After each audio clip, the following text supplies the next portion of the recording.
Hi, my name is Tom Craig, and I am Haley Craig's husband, and Haley Craig is your teacher, Miss Foster's sister.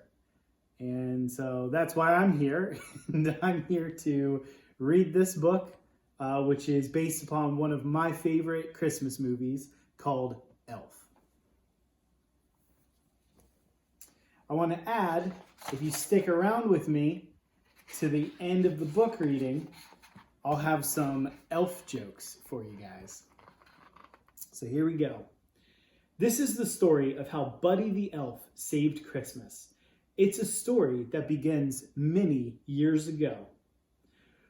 On one Christmas Eve, Santa Claus slid down the chimney of an orphanage with his sack full of toys. While he was eating some cookies the children had left out for him, a little baby crawled into his sack.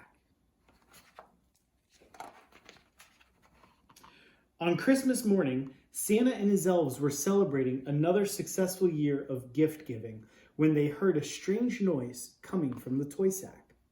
It was a baby. One of the older elves adopted the baby and named him Buddy.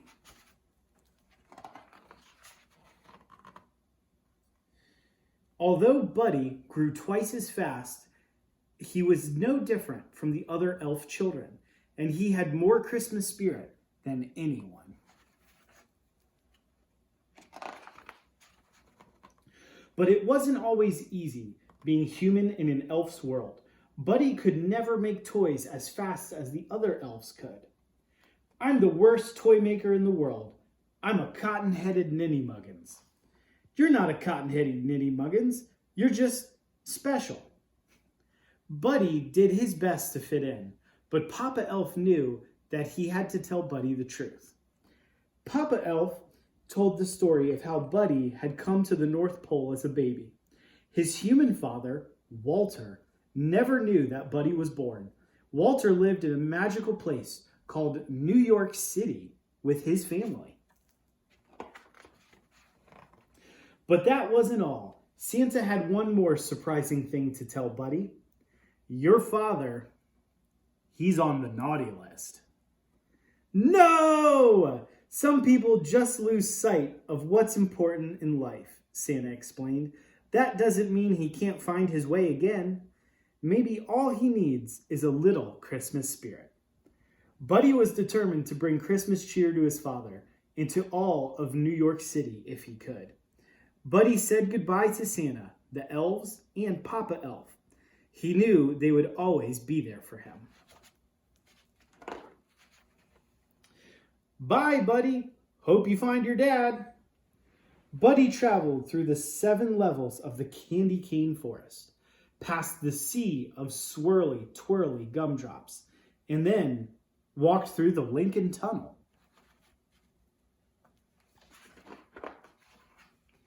Buddy quickly learned that New York City truly was a magical place. He made new friends, got his shoe shined, ran circles through a revolving door, and played hopscotch on the crosswalk. Finally, Buddy went to see his father, who worked in an office in the Empire State Building. But Buddy's dad didn't want to see him.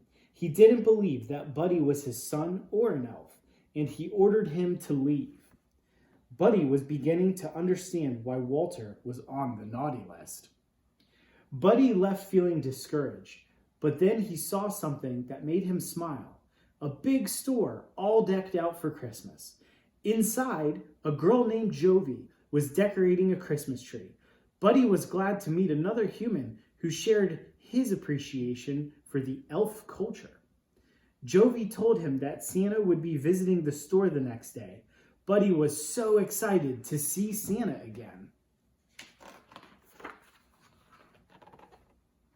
Here's Buddy making Christmas decorations. Buddy stayed up all night decorating the store in preparation for Santa's arrival. But when Santa arrived the next morning, Buddy realized that he was an imposter. "You smell like beef and cheese. You're not the real Santa. You sit on a throne of lies." Buddy ripped off the fake Santa's beard, and all the children screamed. He caused such a ruckus that the store manager called Buddy's dad to pick him up. Buddy met his dad's wife, Emily, and their son, Michael. They were much friendlier than his dad. At dinner, Buddy told his family about the 4 main food groups that elves eat: candy, candy canes, candy corns, and syrup. Buddy had a whole list of things that he wanted to do with his dad. But Buddy's dad didn't want to do any of those things. All he wanted to do was work. So Buddy went to work with his dad. He tried coffee. He helped answer the phones. Buddy the elf, what's your favorite color? And he sorted packages in a shiny mailroom. Buddy hadn't forgotten about Jovi, the girl from the store. On Christmas Eve, they skipped down the sidewalk together. He showed her a sparkly Christmas tree in a shop window. And Jovi showed Buddy the biggest tree in all of New York City. Buddy was so excited that he interrupted a big meeting at his dad's office to tell him all about Jovi. I'm in love, and I don't care who knows it. But Buddy's dad didn't want to be interrupted. Get out! Buddy was so upset that he decided to run away. He left a note behind. I'm sorry I ruined your lives and crammed 11 cookies in the VCR. I don't belong here, and I don't belong anywhere. I'll never forget you. Love, Buddy. When Michael told his dad that Buddy was missing, Walter felt sorry for yelling at him. He knew what he had to do. Walter's boss didn't want him to leave the meeting, but Walter said that nothing was more important than finding his son. Buddy was on his way out of the city, but then he saw something strange overhead. It was Santa's sleigh, and it was falling from the sky. Buddy found Santa in Central Park.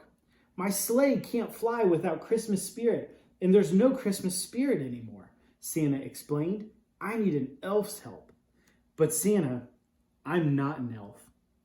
Buddy, you're more of an elf than anyone I've ever met. Suddenly, Walter and Michael burst through the trees. They had been looking for Buddy all night. Buddy, I need to apologize to you, Walter said. You've been right about everything, and I don't want you to leave. You're my son, and I love you. I love you too, Dad.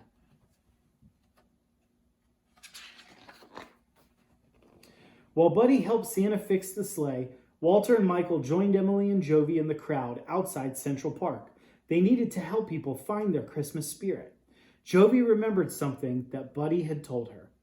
The best way to spread Christmas cheer is singing loud for all to hear. One by one, everyone began to sing. It's working, Buddy exclaimed. Everyone except for Walter. Dad, you have to sing. Finally, Walter joined in. Santa Claus is coming to town. Just in the nick of time, Santa's sleigh soared into the sky. There was so much Christmas spirit in the air that the sleigh flew all the way to the top of the Empire State Building. The next day was Christmas.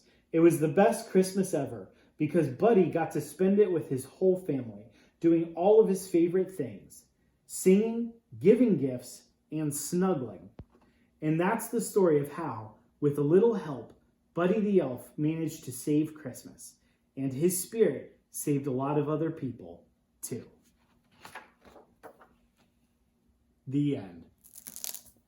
I hope you enjoyed this book. It's one of my favorite Christmas stories, Elf. And stick around, and I'll have some elf jokes for you soon. Welcome back, everyone. I've got 3 elf jokes for you.